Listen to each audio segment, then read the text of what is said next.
Bonjour chers Bubble Lovers, bienvenue dans cette vidéo très spéciale où j'ai décidé de faire le bilan de l'année 2021 ici, en plein cœur de la ville de Siem Reap, ville de naissance de ma mère.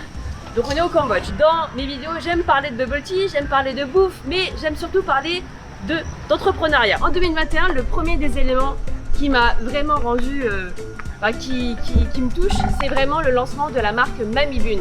Donc Mamie Bun, la marque de restauration qui est incarnée par la figure de ma mère qui m'a donné tellement et qui m'a tellement appris sur ce sentiment de partage, de convivialité au travers justement des repas. C'est quelque chose qui est ouf parce que quand on voit le nombre de commandes qui ont été réalisées uniquement sur le créneau du midi, on a réalisé plus de 3400 commandes.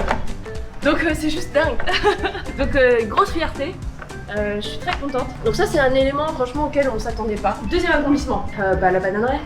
La bananeraie, elle représente beaucoup de choses pour moi. C'est cet espace de coworking assez atypique qui permet vraiment de partager, de nourrir le ventre et l'esprit et qui me tient vraiment à cœur. Comme tu sais, les personnes qui occupent cet espace sont Stéphane, Thierry, Ami et Anousson et bien sûr Brice qui est là, on va dire, en pointillé. Zuber, Hélène, Neville, Nolan et Thyssen, c'est tout ça une super dynamique, qui sont vraiment impliqués, qui sont responsables et donc ça fait vraiment plaisir de créer cette dynamisme. Le troisième volet qui marque vraiment l'année 2021, c'est bien sûr les 30 Bubble Fear académiciens qui ont accepté de me faire confiance pour être coachés pour lancer leur activité de Bubble Tea Bar.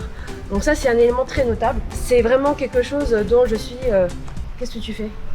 Ou quoi? On s'assoit là, on peut se mettre un peu plus loin. Ou tu préfères... Non, parce que je vais pas les embêter. C'est près de 30 personnes qui ont fait confiance à notre tout simplement méthode pédagogique sur comment se lancer sur la partie Bubble Tea Bar, comment lancer sa propre enseigne et suivre en fait vraiment une trame de travail. Le plan d'action, concrétiser, savoir comment optimiser son flux de production, tout ça c'est vraiment des choses qui ont été très concrètes. Et quand je repense justement à la dernière vidéo YouTube où je parlais du bilan 2020, je peux dire qu'officiellement on a eu 7 apprenants qui nous ont fait confiance. J'annonçais qu'on avait 7 apprenants qui nous avaient fait confiance. Là de me dire que j'en ai maintenant une trentaine, c'est juste ouf. Donc voilà, donc ça c'est vraiment les 3 accomplissements principaux. Je souhaite de ton côté également d'avoir cette même dynamique. C'est important de faire le bilan et de réfléchir concrètement quelles sont les actions concrètes que tu as mis en place. L'élément dont je suis le plus fière sur aussi l'année 2021, c'est la chaîne YouTube. Effectivement, la chaîne YouTube, elle a passé un cap symbolique des 1000 abonnés, donc c'était en septembre. C'est vrai que c'est quelque chose, mais c'est surtout autre chose qui m'a le plus rendu fière, c'est de me dire que cette chaîne YouTube, finalement, mes enfants, ils s'en sont servis. Mes filles se sont servies de cette chaîne-là pour aller chercher dans le répertoire de mes playlists dédiées aux recettes. Et elles ont décidé de faire une recette qui est les ailes de poulet frites. Ça, c'est le truc. Maman, papa, on vous a préparé le dîner de ce soir. Ça va au-delà du fait que je voulais partager quelque chose pour du grand public, que ces personnes-là sachent qui nous sommes, quelles sont nos valeurs. C'est quelque chose qui me tenait vraiment à cœur, et de savoir que mes enfants, mes propres enfants, ont eu ce réflexe-là, ça m'a juste énormément émue. Donc ça c'est un truc qui m'a vraiment fait chaud au cœur. Voilà. Ça me fait beaucoup d'émotion en fait, d'y penser. De me dire que mes enfants, mes petits-enfants peut-être regarderont aussi ces vidéos, donc c'est juste ouf quoi. Donc vraiment je suis très ouf. Je sais pas pourquoi. Je suis très émotive, c'est pas bien. Je suis très contente, je suis touchée parce que voilà, pour mes filles, c'est de leur donner en fait du sens dans ce qu'elles font aussi, de leur dire que lâchez rien. Si quelque chose vous donne envie, allez au-devant de ces peurs, allez au-devant de ce que les gens penseront. Faites simplement ce qui vous anime et ce qui vous fait plaisir. Voilà, les gens de toute façon trouveront toujours le moyen de critiquer.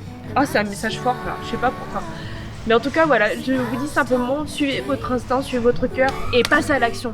Voilà, bordel de merde. Le dernier mot de la fin, mon conseil aussi, pour l'année 2022, j'ai décidé aussi de mettre un thème, un mantra fort, c'est que je veux en fait que mes activités soient scalable, c'est-à-dire qu'elles soient vraiment évolutives, qu'elles me permettent d'avoir encore plus d'impact, qu'elles me permettent de pouvoir accompagner encore plus de personnes qui me font confiance et d'améliorer en fait tout ce process-là. Ma leçon en 2021, ma plus grande leçon, c'est vraiment de savoir s'entourer. De vraiment savoir s'entourer de personnes qui sont bienveillantes, positives, et surtout loyales et responsables. Parce que c'est ce qui va te permettre de concrétiser plus vite tes projets. Soyez vigilants, très important par rapport à ça. En tout cas, moi, c'est vraiment ma grande leçon. En 2021, je n'ai pas tout réalisé par rapport à ce que je m'étais fixé en termes d'objectifs par rapport à 2020. Il y a plein de projets, notamment Liquid et optimiser ma distribution, où je voulais vraiment renforcer ce point-là et j'estime sincèrement que c'est pas encore fait. Mais ma leçon, c'est que c'est pas grave. Parce qu'il y a tellement eu d'autres projets qui ont été forts et qui ont aussi avancé. Faites juste confiance au process. Mettez toujours autant d'ardeur et d'envie. Entourez-vous bien. C'est important d'avoir une ligne d'horizon. Mais c'est normal aussi qu'il y a beaucoup de choses qui ne se concrétisent pas comme vous le souhaitez. Mais voilà, en tout cas, c'est vraiment ma leçon pour moi, en tout cas pour 2021. Et je te la partage aussi. Merci à toi, Bubble Lovers, et puis je te dis à très bientôt. Ciao, ciao. Et sur les réseaux sociaux aussi, Instagram, Facebook. Surtout Instagram, c'est vrai que je suis plus sur Instagram. Mais voilà. Wish you all the best. Ciao.